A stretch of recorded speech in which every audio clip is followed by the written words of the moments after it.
Deuxième étape du processus concernant votre insertion professionnelle, la fiche métier.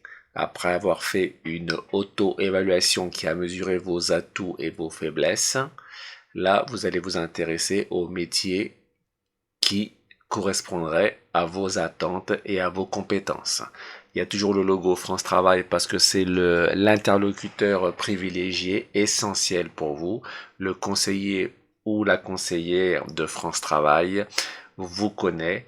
Elle connaît aussi le marché du travail. Elle peut vous apporter une aide précieuse concernant les aides. En clair, elle vous accompagne de A à Z. Indispensable. Il y a aussi le nom d'un site, Métiescope, qui, concernant la connaissance du ou des métiers, est absolument indispensable. Vous trouverez toutes les réponses que vous vous posez à propos du métier que vous avez choisi. Métiescope, indispensable. Alors la fiche métier, c'est quoi? Bah, tout d'abord, je veux tout savoir sur ce métier. C'est absolument essentiel. Quand on fait une démarche pour s'insérer professionnellement et qu'on vise un métier, il faut absolument tout savoir sur ce métier. Et vous le saurez grâce à métiescope.fr. Alors, il vous renseignera sur les missions principales, c'est-à-dire ce que l'on va vous demander si vous allez exercer ce métier. Donc, exemple, un boulanger, on va lui demander de doser les ingrédients pour la pâte. C'est un des exemples. Vous allez connaître aussi les conditions d'accès à ce métier. Par exemple, faut-il un diplôme? Est-ce que le métier est réglementé? Ça, c'est important de le savoir. Les contextes de travail, les horaires de travail, les salaires, etc. Les compétences nécessaires. Là, on parle de savoir-faire. Donc, sur les missions principales, je parlais de savoir doser les ingrédients pour un boulanger.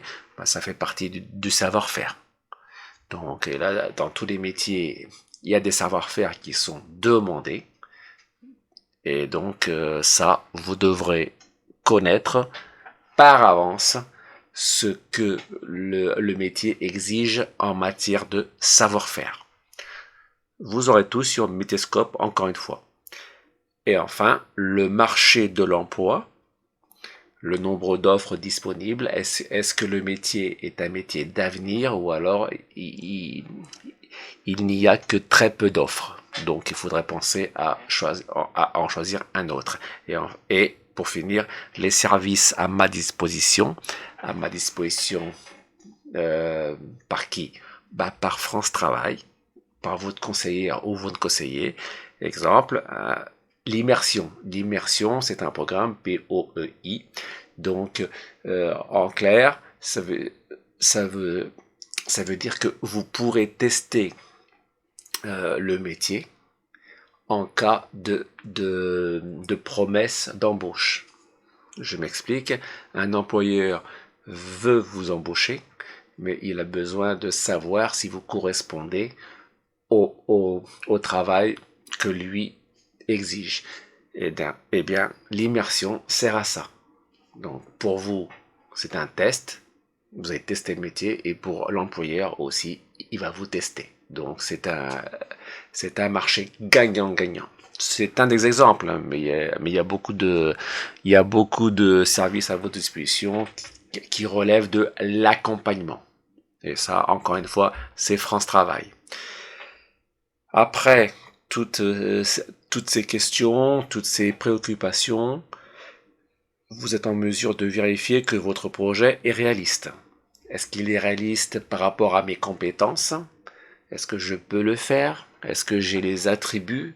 Est-ce que j'ai les qualités? Est-ce que j'ai les compétences, les savoir-faire, les savoirs fondamentaux, les savoir-être professionnels qui correspondent à ce métier? Ou alors, est-ce que ce métier n'est pas compatible? Et dans ce cas, je dois changer d'orientation, je dois changer de métier. Mais aussi, il peut arriver que vous avez une partie des compétences et il vous manque certaines autres. Donc dans ce cas-là, qu'est-ce qui va combler ce relatif manque? Eh bien, c'est la formation que nous allons voir dans la prochaine vidéo. Et pour la fiche métier, c'est très important. Donc, retenez bien ce site. Vous aurez toutes les réponses à vos questions. Voilà, c'est fini.